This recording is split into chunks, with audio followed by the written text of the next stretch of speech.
अगर किसी मेन के साथ सेक्सुअल असॉल्ट हो तो हम उसे क्या बोलेंगे? यूजुअली अगर किसी विमेन के साथ सेक्सुअल असॉल्ट होता है तो हम उसे रेप बोलते हैं, लेकिन किसी आदमी के साथ सेक्सुअल असॉल्ट हो तो देखो, हमारे इंडियन लॉज के अकॉर्डिंग आदमियों के साथ रेप जैसी कोई चीज़ तो होती ही नहीं है।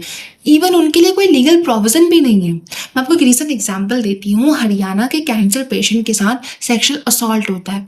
वो आ रहा होता है, उसका फेस कवर्ड रहता है, पुलिस उसे रोकती है, थोड़ी बहुत बहस होती है और उसके बाद अपने थाने लेके जाती है, जहाँ पे उसके साथ मार पिटाई होती है, उसकी बीमारी का मजाक उड़ाया जाता है और एलिजेडली सेक्सुअल असॉल्ट होता है।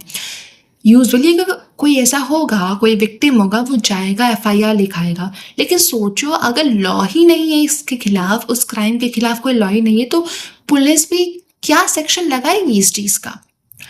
हमारा जो भारतीय न्याय संहिता है उसमें जो रेप का लॉ है वो जेंडर स्पेसिफिक है, जिसके अकॉर्डिंग रेप विक्टिम सिर्फ एक विमेन हो सकती है, ना ही कोई आदमी। इसीलिए अगर किसी अडल्ट आदमी के साथ रेप होता भी है तो उसके लिए कोई लीगल प्रोविजन ही नहीं है। तो अगर लॉ ही नहीं होगा तो लोग क्राइम कैसे रिपोर्ट करेंगे? क्राइम रिपोर्ट नहीं करेंगे तो उन्हें जस्टिस कैसे मिलेगा? और लास्ट में तो फिर विक्टिम ही सफ़र करेंगे ना। क्राइम रिपोर्ट नहीं करेंगे तो कोई स्टैटिस्टिक्स नहीं होगा, कोई डेटा नहीं होगा। इसलिए लॉज को जेंडर न्यूट्रल होना बहुत ज़रूरी है, क्योंकि रेप किसी के भी साथ हो सकता है, चाहे वो आदमी हो, चाहे वो विमेन हो, मेन हो या ट्रांसजेंडर हो। लॉज को इक्वल प्रोटेक्शन देना बहुत ज़रूरी है। आपका क्या कहना है? कमेंट बॉक्स में ज़रूर शेयर करें।